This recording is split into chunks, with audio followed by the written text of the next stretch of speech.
Assalamualaikum warahmatullahi wabarakatuh. Shalom, Om Swastiastu, Namo Buddhaya, salam kebajikan, salam sejahtera untuk kita semua. Selamat pagi yang saya hormati untuk Kepala Sekolah, Bapak Ibu Guru, Bapak Ibu Karyawan, serta teman-teman yang terkasih. Pertama-tama marilah kita panjatkan puji dan syukur kepada Tuhan Yang Maha Esa karena kita diberikan kesempatan untuk berkumpul pada siang hari yang cerah ini. Begitu teman-teman, dan terima kasih juga saya ucapkan atas undangan yang telah diberikan kepada saya sehingga saya bisa bertemu dengan teman-teman sekalian gitu. Oke, perkenalkan dulu, nama saya Angel, saya masih semester 1 Ilmu Komunikasi di Atmajaya. Oke.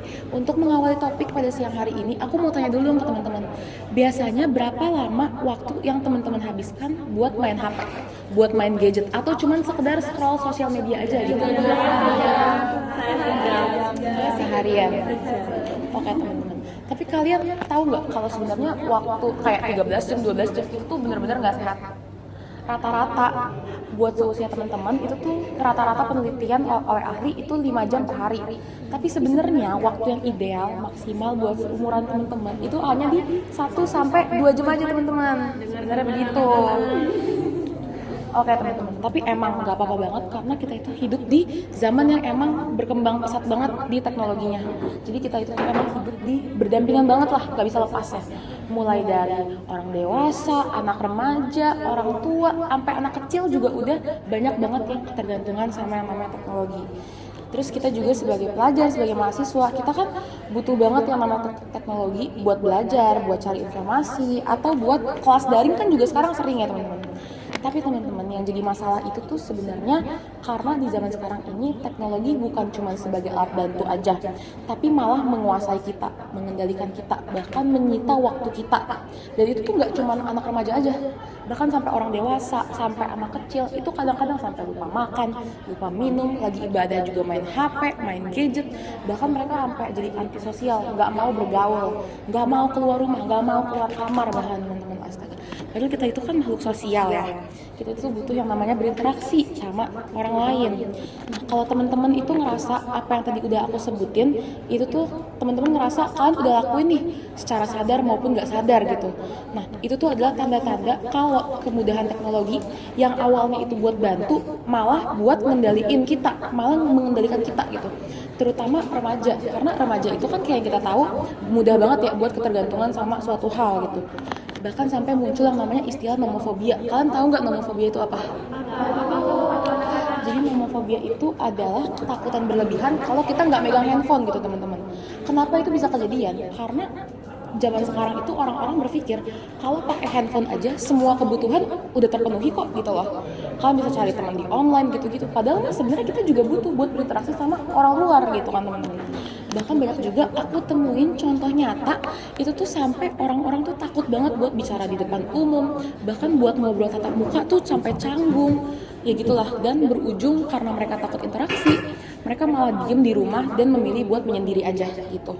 Nah, tapi sebenarnya yang jahat itu tuh siapa? Apakah teknologi yang jahat?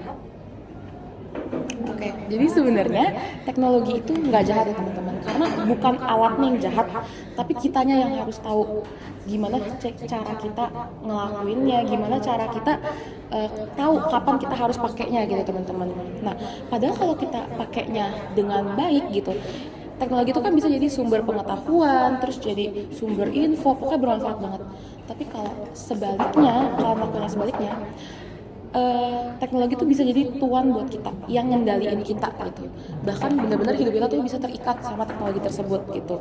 Dan dimana harusnya teknologi itu kan mempermudah kita ya, bukan memperbudak kita. Secara manusia sendiri kan yang bikin teknologi tersebut gitu teman-teman. Oke, jadi kuncinya adalah kalian itu harus bisa ngendaliin diri dan membatasi penggunaan gadget kalian. Gimana caranya? Misalnya nih hari ini kalian ngerasa, oh hari ini aku mainnya kayaknya udah lebih deh. Mungkin aku hari ini mainnya 5 jam, 6 jam. Kalian bisa dikurangin banget, misalnya besokannya, aku mau ngurangin deh, dikurangin 15 menit, dikurangin lagi 15 menit. Sehingga itu tuh akan membentuk kebiasaan baru kalian yang pastinya lebih sehat. Atau sekarang itu kan di handphone juga banyak ya, bisa screen time gitu kan. Itu kan bisa banget buat pakai fitur itu, buat bisa mendeteksi kalian tuh udah pakai HP berapa lama sih, dan itu bisa lebih mudah mengkontrol kalian dalam penggunaan gadget teman-teman. Atau kan bisa aja nih, oh ya udah kalau bingung mau ngapain ya udah ngelakuin hobi aja, main basket kek, nyanyi kek, main alat musik, atau sekedar ya ngobrol-ngobrol aja sama teman-teman gitu. Karena teman-teman, Indonesia itu tuh nggak butuh orang yang pinter main HP, tapi Indonesia itu butuh orang yang mampu memanfaatkan HP buat berpikir lebih kritis dan mampu berkontribusi secara nyata, teman-teman. Jadi teman-teman, jangan biarin alat yang manusia buat itu malah mengendalikan manusia itu sendiri. Jadi marilah kita sama-sama jadikan teknologi itu sebagai jembatan menuju kemajuan, bukan malah mempersulit jalan kita dan berujung malah jadi hilang arah gitu. Karena peran teman-teman semua itu sangat berpengaruh untuk masa depan Indonesia. Mungkin sekian dulu pidato dari saya. Apabila ada salah kata atau ada yang kurang berkenan, mohon dimaafkan. Sekian dari saya, semoga apa yang saya sampaikan dapat bermanfaat. Terima kasih.